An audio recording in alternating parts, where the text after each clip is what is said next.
फरीदाबाद में पूर्व कैबिनेट मंत्री करतार सिंह मलारा ने 17 सूत्रीय मांगों के साथ हुंकार भरते हुए पत्रकार वार्ता का आयोजन किया।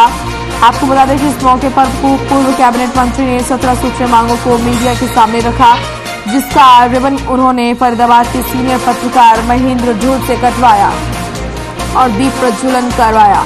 उन्होंने इस मौके पर कहा कि जो भी पार्टी उनकी 17 सूत्रीय मांगों को मानेगी, उस पार्टी को उनकी संघर्ष समिति, उन्होंने इस मौके पर कहा कि जो भी पार्टी उनकी मांगे मानेगी उसी को उनका समर्थन मिलेगा। वहीं उन्होंने कहा कि वो हरियाणा में घर घर जाकर अपनी 17 सूत्रीय मांगों को लेकर जाएंगे और सभी को अपनी मांगों से अवगत करवाएंगे। वहीं पूर्व कैबिनेट मंत्री करतार सिंह भड़ाना ने मीडिया से बात करते हुए कहा कि आदमपुर सीट बिश्नोई परिवार की सीट है, उनकी जीत वहां होनी ही थी। वहीं उन्होंने इस सीट को लेकर हुड्डा के जोर लगाने के सवाल पर कहा कि उस सीट के लिए स्वर्गीय भजनलाल जी ने आदमपुर के लोगों के लिए बहुत कुछ किया। इस सीट पर हुड्डा के जोर लगाने से वहां कुछ नहीं होने वाला था, क्योंकि कुलदीप बिश्नोई अपने बेटे को आगे करना चाहते थे और इसीलिए इस सीट से कुलदीप बिश्नोई ने इस्तीफा दिया था। कुलदीप बिश्नोई अपने बेटे को आगे करना चाहते थे और उन्होंने वही किया। वहीं करतार भड़ाना ने कहा कि 2024 में उसी की जीत होगी जो अब उनकी 17 सूत्रीय मांगों को मानेगा, उसी की सरकार बनेगी।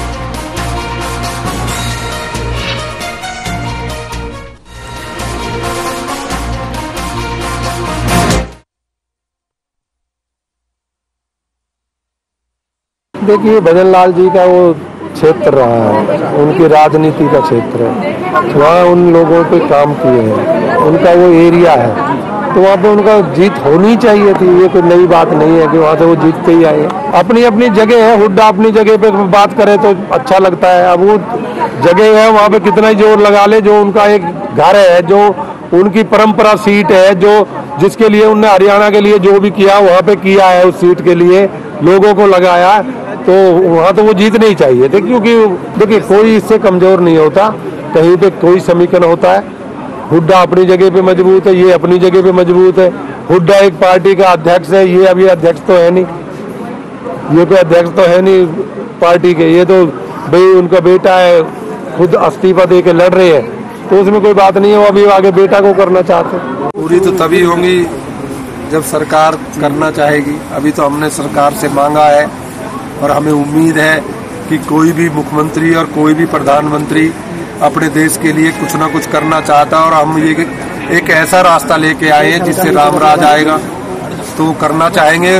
और हम बताएंगे, जब वो हमसे पूछेंगे कि ये कैसे करना है, हम करना चाहते हैं पर इसके लिए जरिया कहाँ से आएगा, वो हम बताएंगे कि भाई इसको ऐसे कर लीजिए। जैसे मैंने अभी बताया आपको कि डीजल है हमारे यहाँ पे 5 रुपये अगर कम हो जाएगा तो अभी 20 करोड़ लीटर बिकता है, और जब 5 रुपये कम मिलेगा दूसरे स्टेट से तो वो 80 करोड़ लीटर बिकेगा।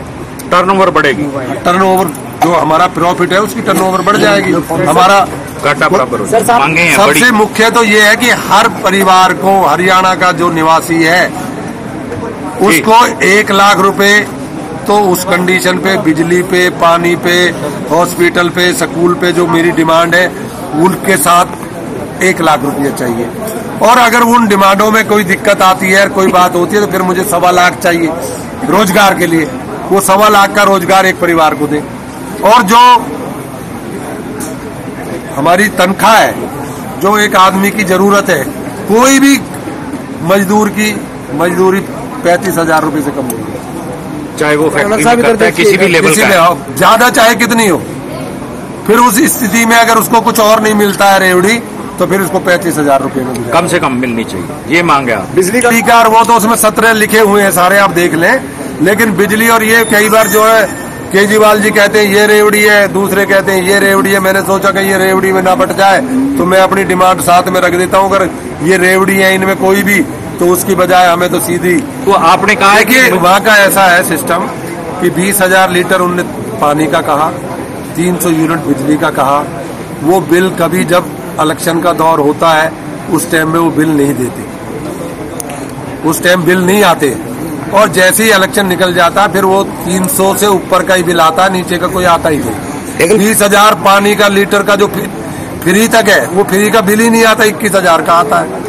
इसलिए हमने लिखा है कि तो फ्री सबको देनी होगी, चाहे कोई 500 जलाए कोई 1000 जलाए, वो 300 से ऊपर के पैसे देगा।